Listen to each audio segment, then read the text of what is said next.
Thank you for coming. It's my great pleasure to introduce you to a woman that I have hitherto considered to be just a wonderful neighbor and a diligent and hardworking councilwoman. I was delighted to have this opportunity to learn a bit more about her. Here we are at Princeton. It seems right and correct to begin with her academic bona fides. She received her J.D. cum laude from New York University School of Law, serving a judicial clerkship with the U.S. Court of Appeals for the Sixth Court, and her B.A. cum laude from Duke University.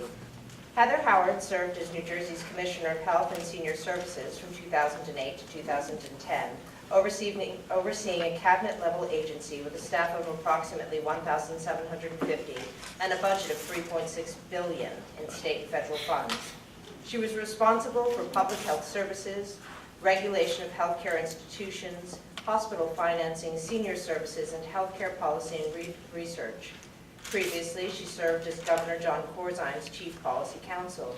She also has significant federal experience, having worked in the U.S. Senate for 5 years as Associate Director of the White House Domestic Policy Council and as Senior Policy Advisor for the First Lady Hillary Clinton as an honors attorney in the U.S. Department of Justice's Antitrust Division Healthcare Task Force and the U.S. House of Representatives. Heather now directs the State Health Reform Assistance Network, a Robert Wood Johnson initiative from Princeton University's Woodrow Wilson of Public and International Affairs. The state network provides technical assistance to 10 selected states working with newly reformed health insurance exchanges, Medicaid agencies, insurance departments, and other state agencies to effectively implement the Affordable Care Act's coverage expansions. She has kindly agreed to be here this evening to discuss healthcare and elections. I can think of no one better. Please join me in welcoming Heather Howard.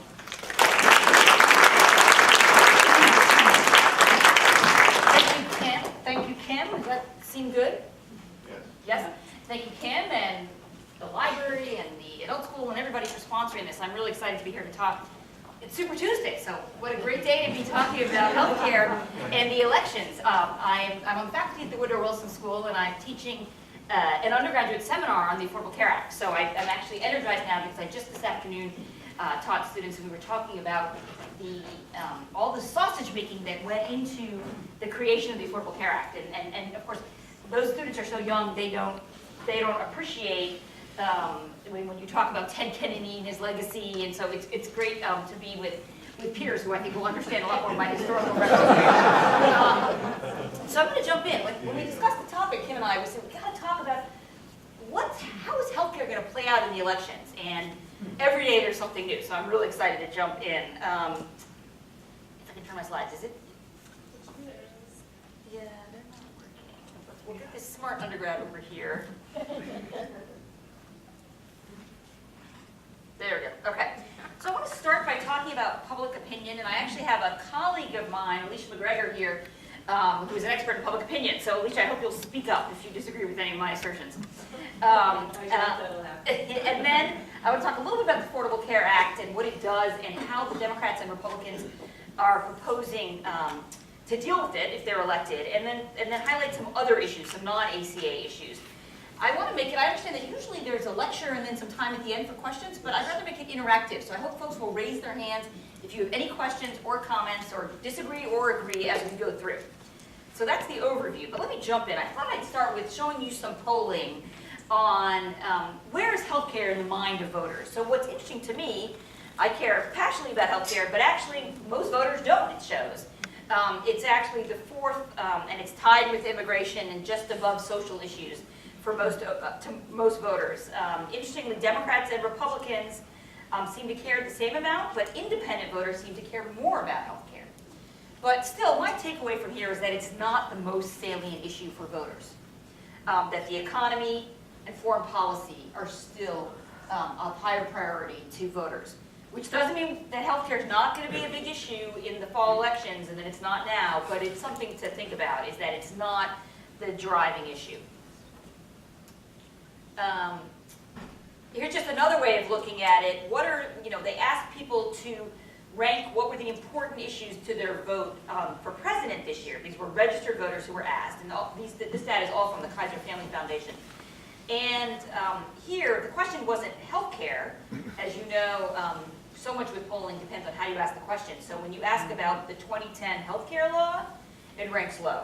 Now, maybe if it had been asked about Obamacare, maybe it would have ranked higher, right? I mean, a lot of it depends on nomenclature and how the question's asked. Now, you do see that number 3 is the cost of your health care. So people seem to care less about the law and more about cost. So we're going to talk about that later. And I think that's why in particular, you'll see that's why Hillary is talking about the issues the way she is. But we do need to pause and say, what does the public think about the Affordable Care Act? When they ask people, do you have a favorable or unfavorable opinion of the Affordable Care Act? Those are those 2 middle lines, the orange and the blue. They've been pretty constant. There's a slightly higher unfavorability for the Affordable Care Act than there is for favorability. There are blips that when certain things happen in the news, good news or bad news, cause certain blips, but it's been fairly constant that the public is pretty divided. And so even though we're just now approaching the 6th anniversary of the signing into the law, it's amazing. So it's been the law for 6 years and the public is still really, really divided about it. So we can talk if you want about some theories about why that is, but it's so interesting to think about. Normally we found that large social programs over time become entrenched and enmeshed in the social fabric. Even Medicare Part D, the prescription drug benefit, was very hotly contested when it was debated in Congress and President Bush signed it into law. But now, I don't have polling on it now, but I would imagine that it's very well accepted. So it's interesting that 6 years later, it's still so hotly contested. One of my theories is just that, of course, that we are in such a hyper-partisan environment now. I don't think, what do I have here? Yes, I wanted to show, so we go back here and say public opinion is split, but it's clear whether you're a Democrat or Republican really affects how you see healthcare and how you see the Affordable Care Act. So here the question was asked, which of the following comes closest to your view of the future of the healthcare system? And so the darker orange is the healthcare law should be repealed and not replaced. The yellower is the healthcare law should be repealed and replaced with a Republican alternative. So, and then the blues are, the lighter blue is lawmakers should build on the existing healthcare law to improve affordability and access to care. And then the darker blue is the U.S. should establish guaranteed universal coverage through a single government plan. So basically, if you flip the left and the right, it's to the left is the more conservative option, and the right is the more liberal option. And so what you see is Democrats favor either building on the existing law or replacing it with a single-payer plan, while Republicans, a majority of Republicans, want to repeal it and either replace it with nothing or replacing it with a Republican plan. So, I mean, what's interesting is that, I don't know whether they've intentionally done this, but the lighter blue sounds like who? That's lawmakers should build on the existing healthcare law to improve affordability and access to care. That sounds like Hillary, right? And then the darker blue is the U.S. should establish guaranteed universal coverage through a single government plan. That's Bernie. So, you encapsulated the Democratic debate right there. And then the Republican debate is more complicated, as we'll talk about. It doesn't cleave so neatly. But we're basically in an election season where healthcare is not the top priority, but is a top priority, and views are very divided along very partisan lines. So that's sort of the premise from which I'm starting.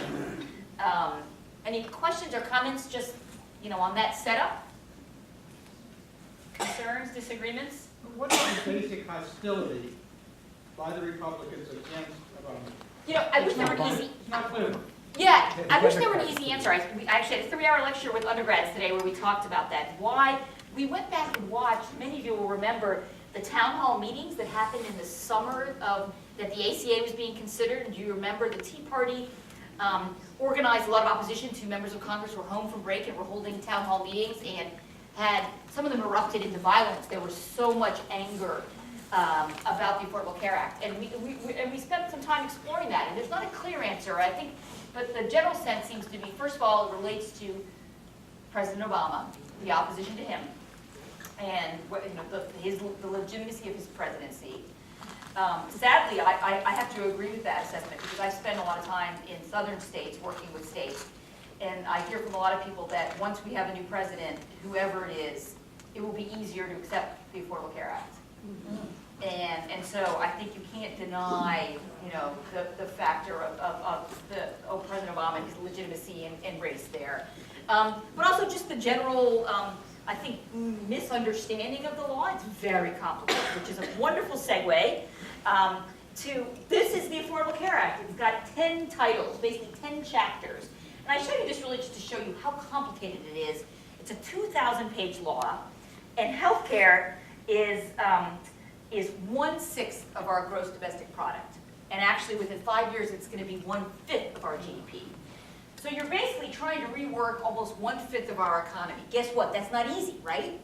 And in fact, my course this semester, we've been studying how it's taken 100 years to reform healthcare. Teddy Roosevelt had a universal healthcare proposal when he ran as an independent. Then Truman tried to do universal healthcare. LBJ sort of did. I mean, he got his Medicare and Medicaid. Nixon actually had a universal healthcare proposal. Obviously, Clinton had a universal healthcare proposal. We've been trying for 100 years to reform our healthcare system without success. So it's, you know, it's complicated. There are winners and losers, and that's what makes it so politically fraught. And then to come back to your question too, and I think we'll keep revisiting it, is when you layer on the hyper-partisan environment, you know, it's what makes it so touchy. So this is the structure of the law, and I show you this to show you that actually many of the titles are not controversial. Title VI, there's some anti-fraud provisions. Title V is more funding to train doctors to go into underserved areas and to go into primary care. Those parts are not controversial. The most controversial parts are Titles I and II, which I'm going to go more deeply into, but just wanted to give you a sense that there's actually a lot to the law that doesn't get attention because it's not so controversial, and that part chugs along. And so then actually when we get to talking about repealing the law, you have to ask the question, are you going to repeal all these other provisions? Are you going to repeal the provisions that says, let's train more doctors to work in primary care? A provision that nobody has a substantive objection to. But when you say, when Ted Cruz says on my first day in office, I'm going to repeal the entire law, what does he mean? Does he mean the entire law? I mean, taking him at his word, there's a lot more to the law than we're used to talking about in the public sphere. So Title I and II are the most important because those are the titles that address the problem of the uninsured.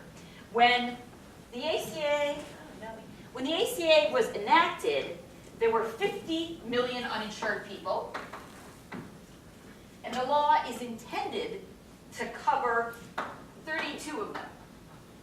So I tell you that because to me it's also interesting that all the hubbub about how controversial the law is, we're not even actually solving the problem completely.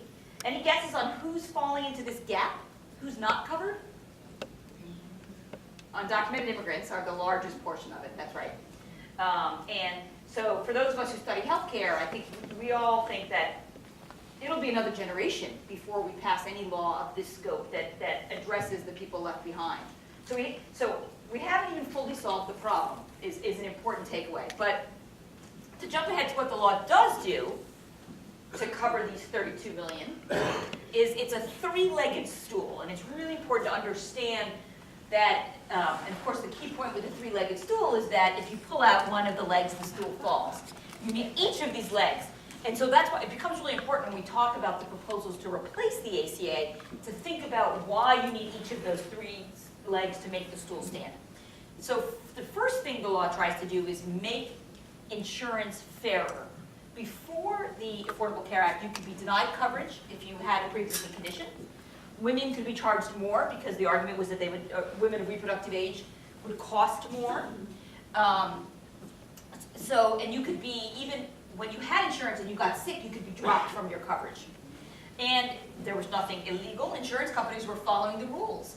That was the rules as they allowed them. They could charge you more if you had, they could deny you coverage or charge you more if you had a pre-existing condition. So the law says you can't be denied coverage if you have a pre-existing condition. It also institutes what's called community rating, which means that everybody's charged the same amount for their health care. You're not charged more depending on your health status. There's actually only one health issue that you can be charged more for, and that's smoking. And to me, that's a representation of how far we've come on smoking, and how socially unacceptable smoking has become. That we've said now we can charge people more for smoking, and that that they're more responsible for their own health care costs. But obesity, diabetes, cancer, you're charged the same amount. And women and men are charged the same amount. That's community rating. And you can charge up to 3 times as much depending on age. Previously, states allowed you to charge 5 or 7 times as much to an older person as a younger person. So basically what it's done is it's really spread the risk and asking everybody to help subsidize everybody else, because the sense is that so much of healthcare costs are unexpected and capricious, and so we should all insure each other. It's a pretty amazing concept, actually, that we put everybody in the same pool and use this community rating. But you may have heard, I mean, the flip side of that, I'm making it sound very good. The flip side of it is, I'm a 25-year-old man. Why am I paying for your maternity care, right?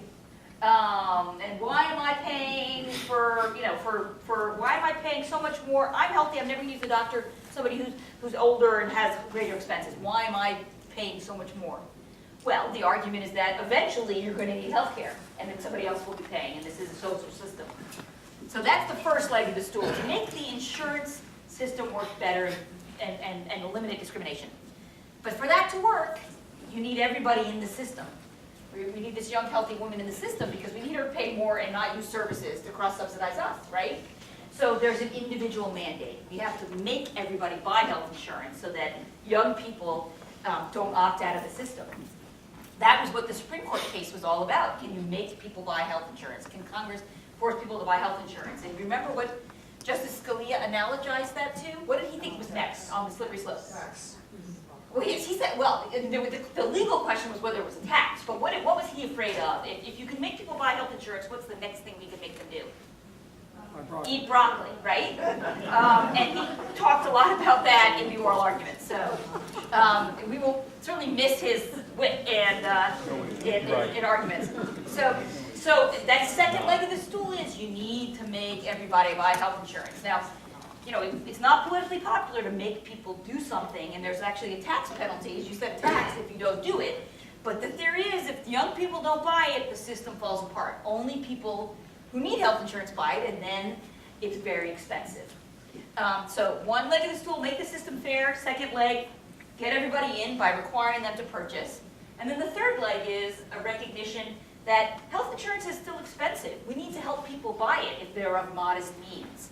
So there are subsidies, tax subsidies for people below a certain income level to help them afford insurance, and the Medicaid program was expanded for lower income people. So basically a recognition that we still have to help people buy because it's expensive. Yes? Why is it that people don't object to the same amount when they buy car insurance, automobile insurance? Well, actually, but car insurance, it's not the same amount. Car insurance can charge you more if you've had an accident, can charge you more if you live in a neighborhood where your car is more likely to be stolen. But people don't argue that they should not have car insurance. Oh, that we require people to have car insurance, yes. I think the difference is that you don't have to buy a car, theoretically, even though I think we would acknowledge in modern society most people do need cars, but that a car is a privilege, not a right. That was the argument. I mean, I agree with you, but that's the argument, is that a car is a privilege. And but yes, I think that is very analogous. And the reason we require you to buy health insurance is that if you hit me in my car and you don't have health insurance, then I'm up the creek, right? So I mean, it goes to that collective. It's not fair for you to shift your costs to me. The same thing for health insurance. If you refuse to buy health insurance, but you go to Princeton Hospital, what happens? They have to treat you, right? We have federal laws that say you can't be denied care, so they have to treat you, so they lose money on you. And then what happens? They charge me more to make it up, right? And so it is a very similar theory. It's exactly right. I thought that argument was lost at Social Security. Everyone accepts it. The same principle. Well, it's interesting. It's a great point. Why are we back? I think that's a long-running debate in American history of what's collective and what's individual, right? I mean, I don't know. Maybe here in Princeton it is, but I don't think so. When you look at the presidential debate, I'm not sure. Yeah? Isn't it analogous to property taxes? We all pay taxes for the schools, even if we don't have children going. It's true. I mean, that's true. I don't get to write on my taxes, I don't want to fund this drone. Please refund my portion of the drone, or whatever it is I might object to, right? But yet, I think we're seeing more and more of people objecting to individual expenditures. There's a case before the Supreme Court right now of businesses, closely held businesses, whose owners have a religious objection to contraception and who don't want their employees to have access to contraception. That's Hobby Lobby, actually, over on Route 1. So that's that case you're going to be hearing the oral argument soon, and it's that same issue of I object, but there's probably a lot of things our government does with our money that we object to, and we don't really get to pick and choose, right? But it's interesting. So it's a great question. So this is the three-legged stool to keep in mind. We can make the system fairer, but to do so, we need to get everybody to buy. And we need to recognize that for a substantial portion of the people, we need to help them pay for it, right? And of course, anybody know, what state pioneered that approach? That is exactly the approach that one state, Massachusetts, that's Romney here. That's exactly Romney here, that's right. I mean, he would disagree, but that was the debate. So what's been the impact of the ACA? Well, the uninsured rate has dropped significantly. It used to be that 20% of the non-elderly adults, of course, I'm excluding elderly because the elderly have universal health care and Medicare. So the uninsured rate has dropped significantly. The rate has dropped the most in the states that expanded Medicaid because, as many of you, I'm sure know, is as a result of the Supreme Court case, states don't have to expand Medicaid. So 30 states have expanded Medicaid, including New Jersey, but 20 states have not. And we're finding that Medicaid expansion is working. Governor Christie's budget that he introduced a couple weeks ago actually recognized that more people have health insurance and that hospitals are seeing fewer uninsured patients. So he was able to cut funding for uncompensated care. So that's the impact. Here's the uninsured rate by county before the ACA provisions kicked in. The darker the color is the higher the uninsured rate. So you can see that the uninsured, New Jersey looks pretty good. Salem County is that one darker county in the south. The Northeast and some of the upper Midwest have the best rates of uninsured, but in the South and the Southwest have high rates of uninsured. In Texas, the rate of uninsurance was 25% before the ACA. 1 in 4 people. Now here's where we made progress. I mean, as you can see, everywhere it looks better, but you still have higher rates of uninsurance in the South and Southwest. And then I think I've been told that some of those pockets in the upper Midwest are areas with tribes.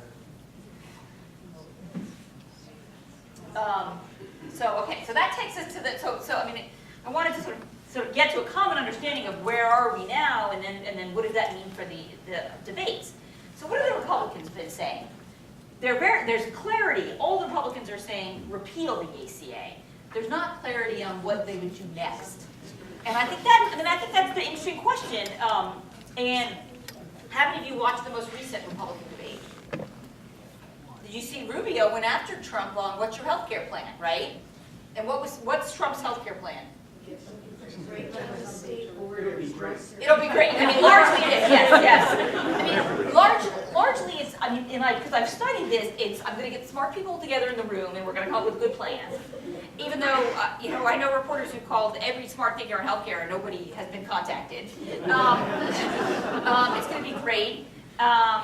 He did say in an early debate that he liked single-payer healthcare. Remember, he said he's working in Canada and Scotland.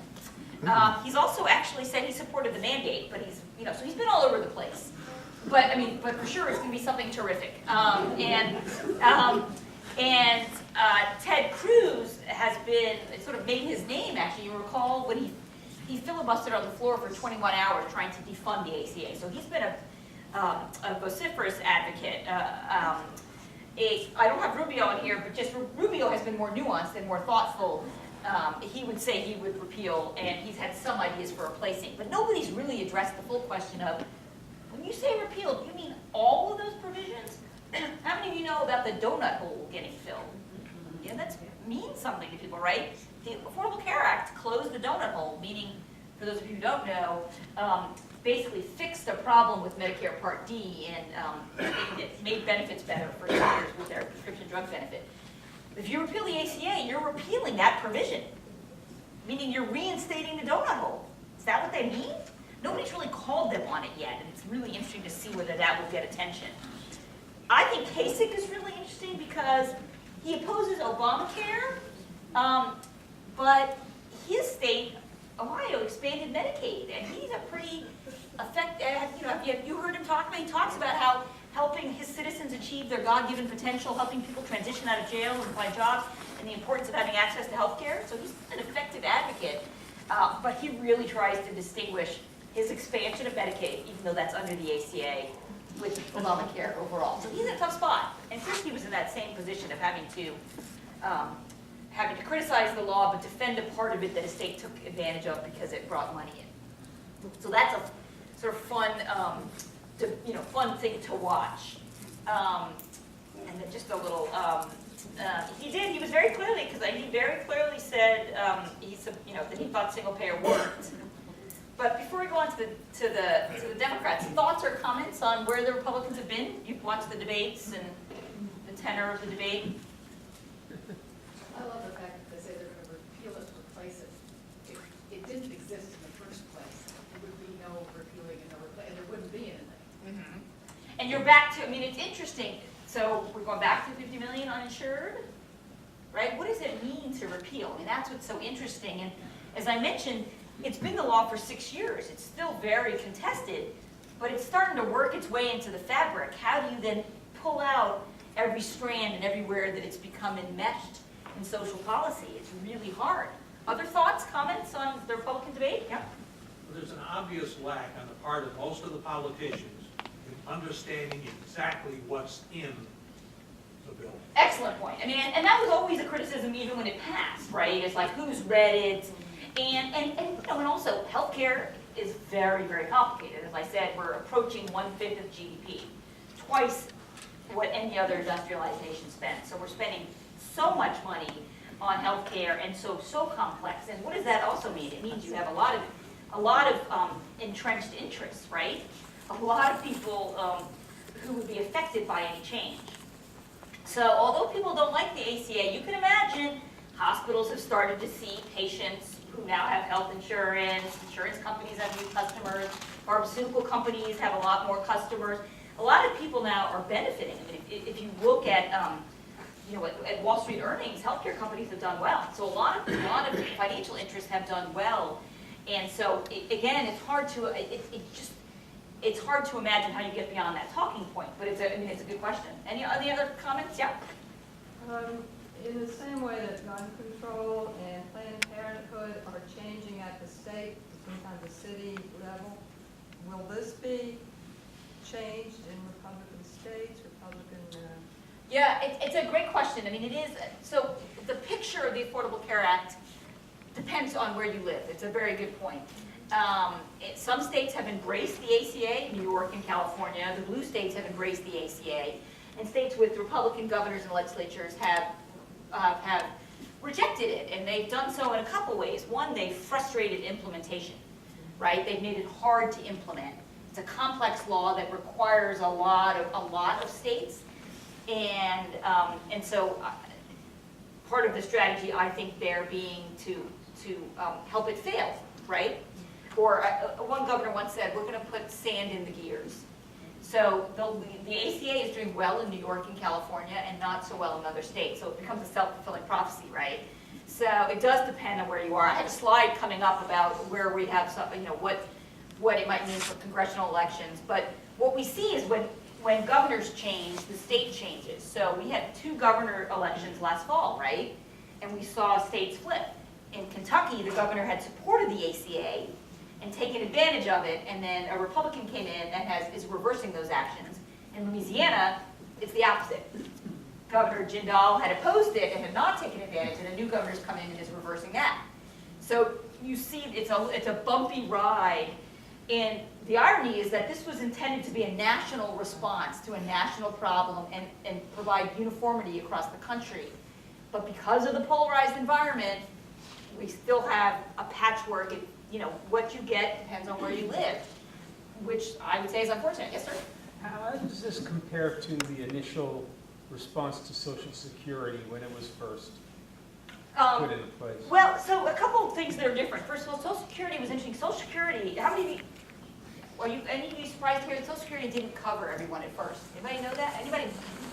People know that? It didn't cover everybody. It didn't cover certain segments of workers, and it's a sad history actually that it correlates to race. Most African Americans were not covered by the Social Security Act initially. Domestic workers were excluded. So Social Security Act over time Social Security has evolved, but there was not nearly there wasn't the opposition.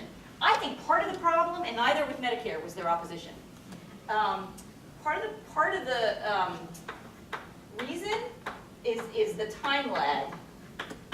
The ACA was enacted in 2010, but because it's so complex to implement, most of the provisions did not go into effect until 2014.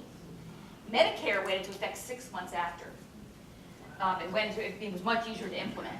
So that time lag meant you had a lot of time for people to misunderstand it and to mount opposition. But if millions of people had started feeling the benefits in 2010, might we be having a different discussion now? Instead of 4 years of nobody feeling the benefits, nobody getting health care coverage, and just a lot of political infighting. So I think we're going to look back and talk about that lag being a real problem. Now, what Democrats are hoping for is that now that we're after 2014 and people do have the benefits, the idea of taking benefits away is untenable. That's the hope by supporters. Yes? Sometimes you hear that one of the reasons that people did not like Obamacare is because it was going to make people who already had health care, their premiums go much higher.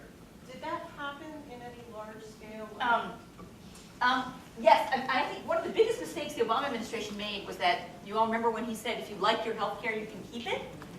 And I think what he meant was, we're trying not to be disruptive. We're trying to help the people who don't have health care, and we're trying not to mess with people who have Medicare. In fact, if you have Medicare, we're making it better for you.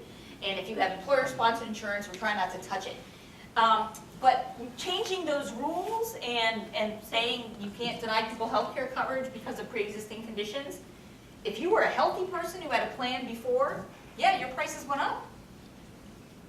It did. And he probably should have hedged his bets, but at the time, I'm sure, he felt like I need to reassure people nothing's going to change. But that's risky then, because that became so easy to turn back around, right? Okay, so let's talk about where the Democrats are. Clinton and Sanders disagree a bit, but it's it's not of the same magnitude. They both support the law, but they have contrasting views of what would be next. And so Sanders wants to move to single payer. He calls it Medicare for all, and I think you can probably understand why. That sounds much more politically palatable than single payer, or certainly something like socialized medicine. I have a chart later on different ways to talk about it. But Clinton supports incremental policies, right? She's saying, let's take the ACA and build on it and fix what needs improvement. So what does Sanders mean? He wants a single government-run health insurance program, not similar to other industrialized nations that have universal health care. He claims it would cost less than the current system because he would eliminate administrative expenses and profit of insurance companies. But I think I have it on my next slide. And he also, he claims it won't cost more, it may even save money, and he claims it will cover more people, right? He wants to cover everybody. So he's got a broader ambition. He wants to cover everybody, and he thinks he can do it without putting new money in. But you've probably seen that a number of high-profile economists have signed letters saying that they think it just doesn't, the numbers don't add up, that it will cost a lot of money and result in significant tax increases. was struck by this cartoon. I had that dream again. Bernie Sanders became president and everything everywhere was magically fixed. So these were past chairs of the Council of Economic Advisors, including Alan Kruger, who's here at Princeton, sent this open letter, basically contesting his what his economic estimates are. But more fundamental than the economic question, because economists don't always fight about things like what it's going to cost, is the political question: is it at all realistic to say that we could get to a single payer? Right? And of course, what Clinton's response is, we've just had a bloody war about healthcare. Let's not reopen that. Let's fix it incrementally. But let's not go there. And Sanders' argument is we need a revolution and we need to aim high, right? So it's an interesting debate to have. This is a chart that shows the reactions to the Sanders plan depends on what you call it. If you call it Medicare for all, more than half the people have very positive or somewhat positive, that's the blue, views of it. When you get down to socialized medicine, it's less. Even though, not as bad as you might think. You're still over 50% with guaranteed universal health care. But once single payer itself gets you below 50% to use that language. Reactions to that, or? Yeah. I was struck to see that independents were so far on the liberal side in terms of views towards healthcare and whether or not to repeal it or. Yeah, you're right. You would expect them to be sort of in the middle, and they were much more like Democrats. And Or if that group maybe included libertarians that maybe they would be somewhere else. But have you heard any explanations for so this is Alicia, who is the polling expert, PhD from Harvard. Do you have any thoughts? Yeah, I mean, it's a good question. You want me to know? But she's down the hall from me, so we can debate it tomorrow. I don't know. It's a good. Okay. I was just curious if you had. Yeah. I mean, it's an interesting question. They, the new thinking is that unmarried women are the new group, and I wonder if those are the independents and if they're worried about healthcare costs. We should keep thinking about that. It's an interesting question. Yeah. When you consider single payer plans versus the kind of coverage we have now, how much of our current coverage is eaten up in insurance administration? It's a good. Are you a Bernie person? No. Because this is what he would channel. I mean, it's interesting. Medicare spends 2% of its cost on administrative cost. Insurance companies average about 18%. So the argument there is that if you squeeze out all of that and put it into healthcare, of course, but that ignores the political realities of, oh yes, if you put Aetna and United and Blue Cross Blue Shield out of business, I mean, right? I mean, how easy is that going to be to do, right? But yes, I mean, it's true. You are paying. We are paying for, and some of our insurance companies are not for profit. Some are for profit. But I mean, all of them have higher administrative costs than the government does. Yes. Does that take into account the amount that's spent in doctors' practices? No, that's on the insurance side. No, that's different, and you're right. And I'm sure we have physicians here. That does not include what physicians would consider to be, non-clinical care, not when they're seeing a patient, but when they're dealing with claims, right? The patient's time that goes into it. Yeah, sure. So Bernie would say too, you would save on all those fronts, right? That you would, that you'd be eliminating all that waste, right? Probably though also, one thing. So Bernie's saying he's going to save money two ways. One, he saves on this front. He also is probably going to lower reimbursement levels to physicians.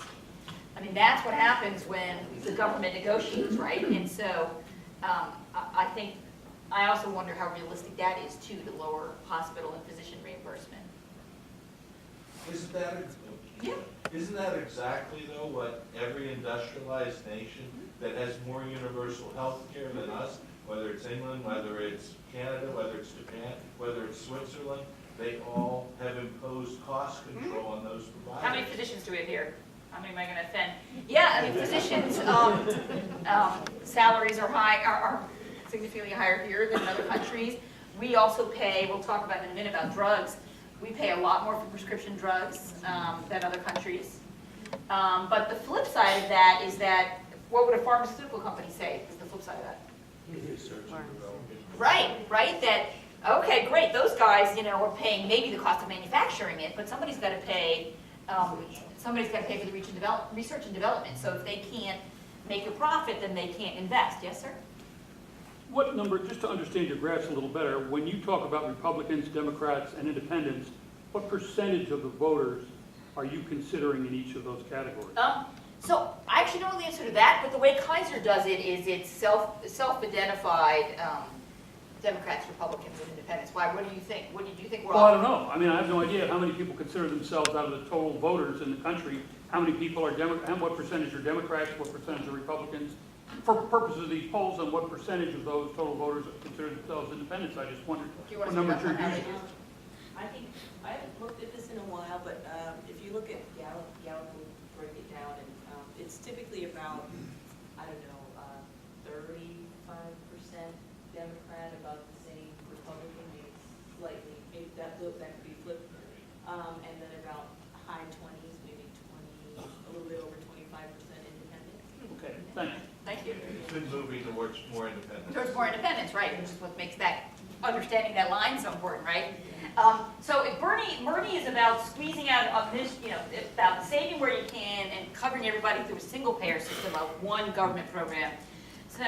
Senator Clinton is about improving on the ACA. What she'll say is we shouldn't start over. I had that quote because that's her language.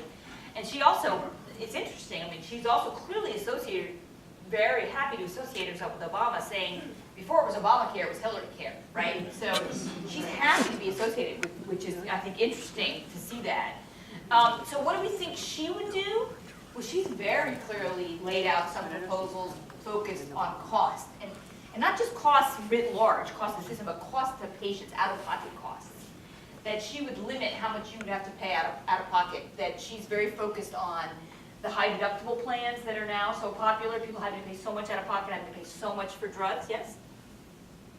So that I'm clear, is the Bernie Sanders plan based on ensuring Medicare for all 300 million people? Yes. Not just the 50 million? Yes. Okay. He would take away employer-provided insurance. Sir? Okay. Could you give me a general breakdown of the two categories of people under 65? How many are currently under their old insurance plan that they've been happy with or are still relatively happy with? And how much are the people who have been required to buy the new insurance, of which many of them object to? So I'm not going to give you apples and orange, but it'll help. About 60% of people have employer-sponsored insurance. So the vast majority of people still have it through their work, and it's not the ACA plan. It's not the plan they're unhappy with. 12 million people have bought health insurance on the exchanges. So it's still a fairly small percentage. And then the rest, we haven't gotten to 32 yet because of the Medicaid expansion issue, but if 12 million have bought insurance on the exchanges, I forget what the amount is now, but it's about a similar amount are in Medicaid now. So to give you a sense, there's people who have private coverage through their employers, like me working for Princeton University. There's people who have Medicaid because their income is low enough to have that public program for low-income people. And then there's 12 million people who are buying insurance on the exchanges. Those tend to be people who work for small businesses that don't provide insurance, or you have multiple jobs. The economy, over the last 20 years, the economy's changed. There's a lot more people who are independent contractors, so they don't have benefits through an employer. Instead, they're out buying benefits on the open market. So that's who that 12 million seems to be. Isn't that the problem, though? Because so many people had employer-financed insurance prior to the ACA, that's can explain the lack of political interest? Yeah, I think, yes, it's a good point. I mean, I said it's about 60% of people have employer-sponsored insurance now. 20 years ago, when the Clintons were trying to reform healthcare, it was 70%, so that number's been going down. But yes, the vast majority of people are, what does Paul Starr calls it? He calls it the contented public, right? Is that what?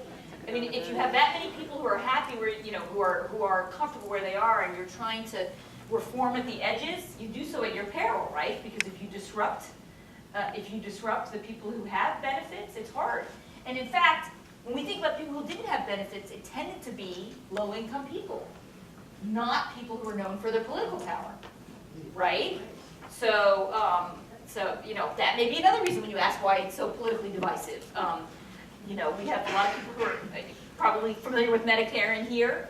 Medicare has a lot more public support than Medicaid, the program for low-income people. I think businesses would like the idea of, say, something like a single payer system, because then they no longer are at a financial disadvantage with places, for example, like Walmart, because very low benefits versus someone else that pays very good benefits. Yeah, so an interesting question I don't know if everyone can hear is what do businesses think about all this? Do businesses like the fact, would they like a universal healthcare system so they didn't have to, I do remember somebody from GM once saying that GM went from being a car company to being a healthcare company. That they spent more on benefits for their employees and their retirees than they did. And you're right, it's true. But I think there's a general, in business, aversion to government intervention too. It would make it easier for small businesses to start up, and it would be, easier for entrepreneurs. Yes, that's for sure. I was talking to somebody today about Uber might not be able to exist without the Affordable Care Act. Companies like that have a lot of independent contractors that don't have full-time employees that get benefits, they're benefiting from the fact that now we've created a different safety net.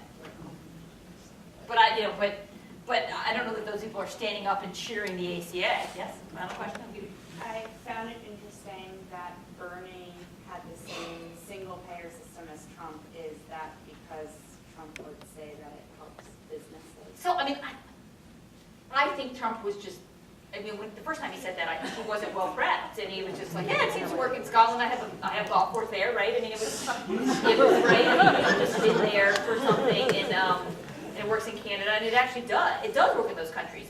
But I think a lot of people would say, but those programs were started 100 years ago, and we've developed an entirely different system since then.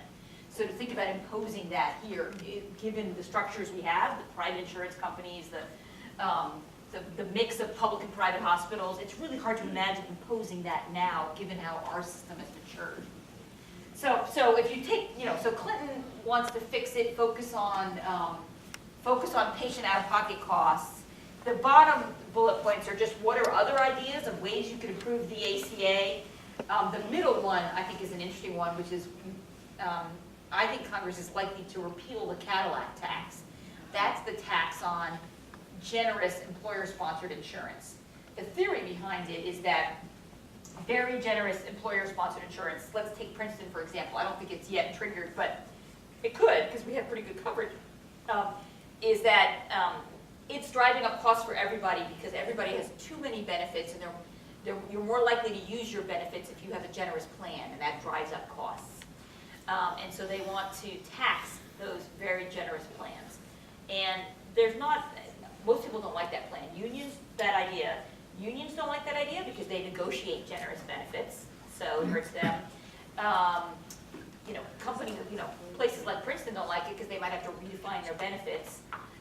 And I joke with my students that the only constituency for that kind of a tax, Cadillac tax, are health economists, who would argue that the market would work better if we had a tax because people would be more efficient with their health care. But that's a small universe of advocates, right? Peter Warzag and friends. So I also I want to leave you with this thought. There's unfinished business. As I mentioned, we're not covering everybody. So I think the issue of who's left behind is an interesting one because our hospitals, depending on where you are, but hospitals in Texas, Florida, New York, New Jersey, California, are still seeing a lot of people who lack health insurance. And it's still a public health issue. So the unfinished business of how immigrants get covered, but I'm not optimistic, given our debate on immigration reform, that there's going to be any change on there. And the other issue that basically is unaddressed by the ACA now is long-term care. We don't have a good system for long-term care. And so those are the issues that aren't addressed, and maybe you could see people talking about going forward.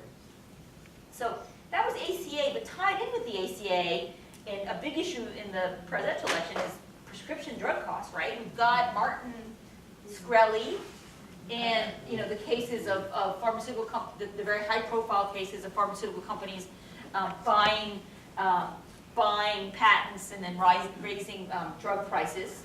So that's pretty salient and in the news, and both Clinton and Sanders have seized on that issue, I think, because there's so much public anger, especially since Shkreli, and I know people who work at PhRMA, which is the trade association for some pharmaceutical companies, and they hate Shkreli as much as anybody because he's giving them such a black eye, right? All pharmaceutical companies buy when he goes. He's also giving them cover for other pharmaceutical companies to raise their prices. Fair enough, that's true. He's just exploiting a legal loophole that others are doing too. He just did it more aggressively, perhaps, right? But what's Trump said on this issue? So the Democrats have been pretty outspoken on prescription drug costs. Trump has said he would allow Medicare to negotiate drug prices directly with the pharmaceutical companies. Anybody surprised that Trump would say that? Yeah, that's not usually a Republican proposal, right? Right? And why? Who wants to explain? You know, why wouldn't pharmaceutical companies? Why don't they like that idea? Yeah, it drives the prices down. I mean, it basically creates. I mean, what pharmaceutical companies would say it's government price setting. I mean, what it is the government can negotiate hard because the government has 50 million people in Medicare and can say, okay, Pfizer, you want us to cover X drug, right? You want access to the Medicare market, the largest market in the country. You have to give us a good deal. And especially when there are multiple drugs in a category, you know, say you've got several statins, you can imagine the government saying to one company, we'll give you all our business if you'll give us a better deal, and then to the other company, you know, playing them off each other and negotiating better deals. So it's a pretty potent threat as a way to lower costs, but it's a surprising one from Trump. Trump also said something interesting. He said he could save, none of you will know this number, but he said you could save $300 billion from Medicare negotiating drug prices. What's interesting is that we only spend $317 billion total on all drugs. So it's hard to imagine, even with the best negotiator there is, right? Getting that down as much. But so if you follow, he's been fact checked on that. But it's interesting that he's saying that. Maybe he's normalizing this idea. Yes, sir. Why don't Sanders and Hillary also propose Medicaid negotiate? Oh, they have. I didn't even put it up there because it's such a given that Democrats would propose that. Yeah. What's interesting is that is when Trump says it. But Trump has said good things about Planned Parenthood. I mean, Trump sort of, is has fun being contradictory. Now, what about the Supreme Court vacancy? I would just note that Scalia himself said we should start calling it SCOTUS care. So I think it's important to note, I mean, he was good with the quip, that the Supreme Court has been very involved in healthcare and has been very involved in the Affordable Care Act because it's twice upheld the statute under direct challenge. So a change in the makeup of the court could have an impact. And so I just would note there are two cases before the Supreme Court now. This one at the bottom is actually being argued tomorrow. It's been sort of a sleeper issue. People haven't given it as much attention, I think, as it deserves because it really could affect Roe v. Wade. And it's the question of whether or not states can impose, to what extent states can impose restrictions on access to abortion. It relates to a Texas law that imposed a lot of restrictions on abortions and ended up closing the majority of the clinics in the state. So the question for the court is it an undue burden on a woman's right to abortion if she has to travel hundreds of miles? So that's being argued tomorrow, and it's unclear. It's unclear since there's only 8 justices. If it's a tie, the lower court decision stands, and the lower court decision allowed the Texas law to exist. So the Texas law would remain if as people expect, there's a split. But it's clear that that's an example where a new justice would shift the balance. so an abortion. And so I think you'll hear the presidential candidates on both sides talking about this case. The case above it, Zubik versus Burwell, is the case that we were talking about before, Hobby Lobby, and is whether corporations can be required to provide contraception to their employees. And that's another really interesting case because it tests the limits of religious freedom. And it's really interesting, and to me, it's going to be very interesting to see what happens, because some of you will recall what happened a couple of years ago when Indiana was debating religious freedom, and the question was, once gay marriage was legalized, the question was, could public accommodations, can a florist refuse to cater a wedding because they object to the wedding? If you go back to the original civil rights laws, those were about public accommodations denying people access to services based on race. But the question now is, where does religious freedom fit in with those other civil rights? It's a very interesting balancing. So this question is not, it's not going to undermine the ACA itself if the plaintiffs win the case, but it has broader implications for civil rights. Questions or comments on that? So both of those will have decisions by the end of June. So I think they will be very much in the public debate in the presidential campaign, when they come down, whichever side they come down, there'll be people talking about it. Talk about prescription drugs, if there's some shifts. Where do orphan drugs land in all of that? In orphan drugs, an orphan drugs, for folks who don't know what that is, it's a drug that is used to treat an ailment that affects very few people. That affects only a small group of people, and so often pharmaceutical companies don't have an incentive to develop drugs to treat them because there's not a big market for selling that drug.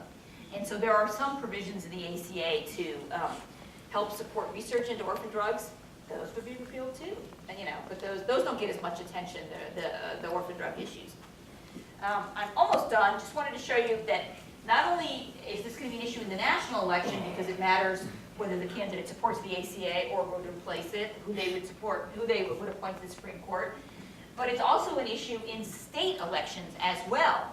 And this is a map showing which states have expanded Medicaid and which have not. And so the blue are the states that have expanded, and it's sort of like a political heat map.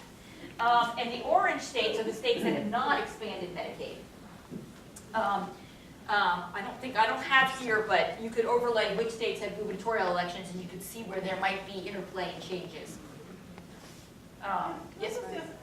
Maybe I haven't followed this close enough, but I don't understand when a state decides or a governor decides he doesn't want to expand Medicaid coverage, isn't he penalizing the people in his state by not allowing them access to those benefits? But they're poor people. Why do they Why do they not Yes, argue well, that? one, he's not penalizing people, but he is standing up for his people and making sure that Obamacare is not thrust on them.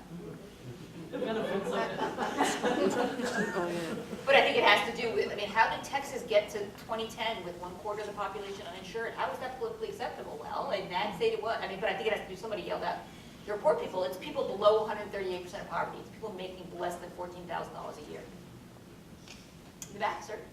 Have there been any polls of healthcare professionals and what they think, like doctors and Oh, so all over the map. It's really hard to tell. Yes, there is polling, but it's hard to draw one conclusion from it. It's a good question. There's so much disruption in healthcare that I attribute, it's easy to blame the ACA for everything. So some of you may have followed in the news what's happening with Omnia. Does that sound familiar to you? That's the Horizon Blue Cross Blue Shield of New Jersey has a new insurance product that has certain hospitals in network and other hospitals are tier 2. They're disfavored.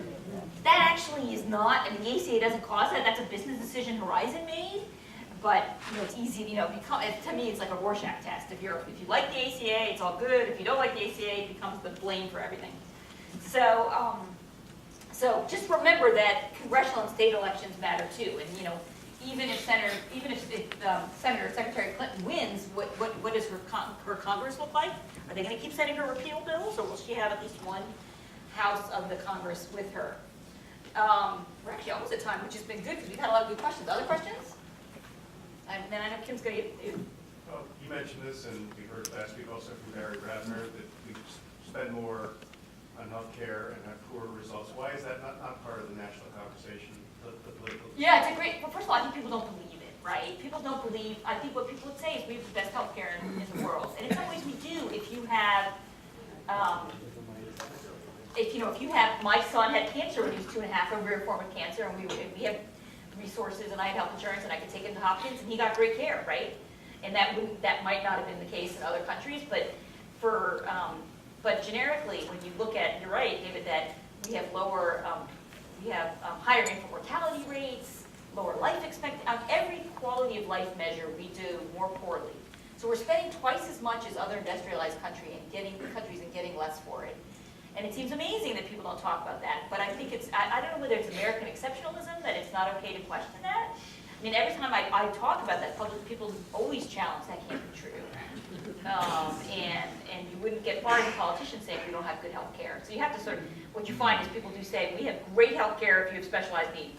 Cleveland Clinic is amazing, right? The Cleveland Clinic is amazing.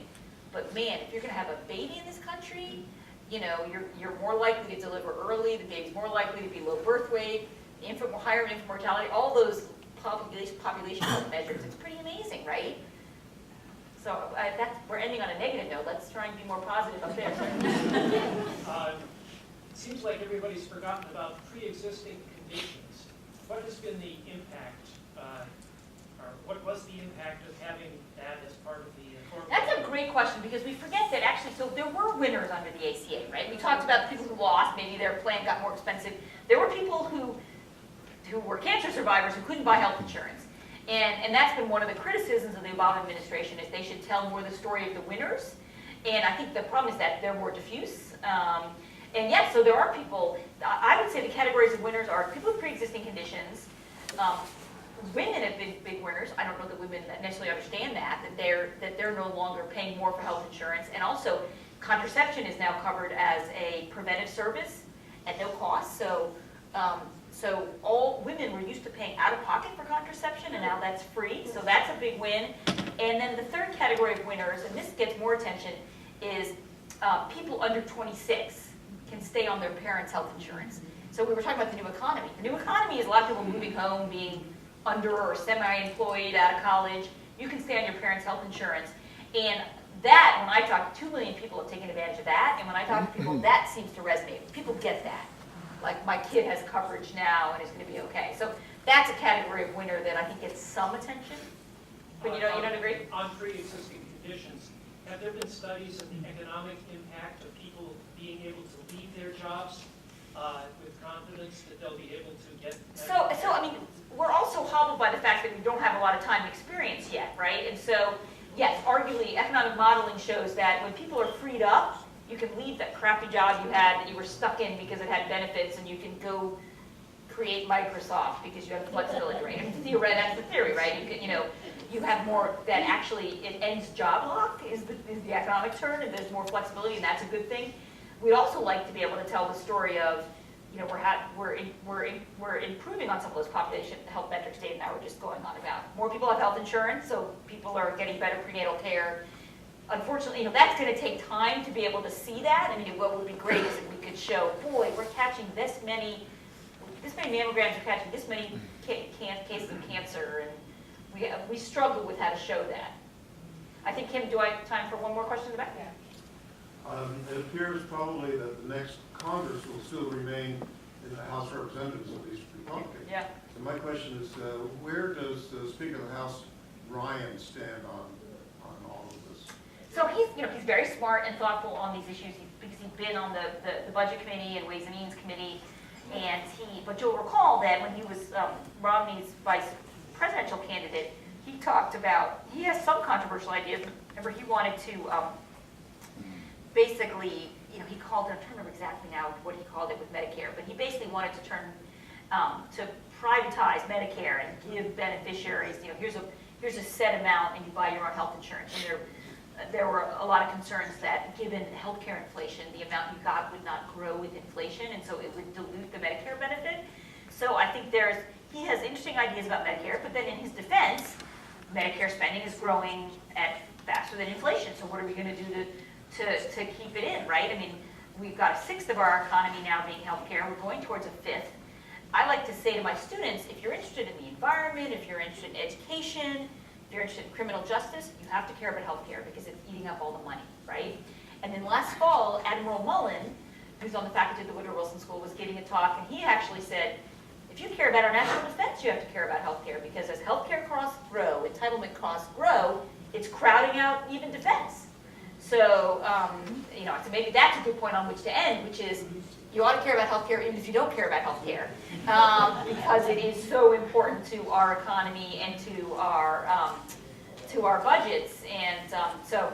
And what an exciting issue. I hope I've given you a little bit to think about as you watch the debates. And thank you.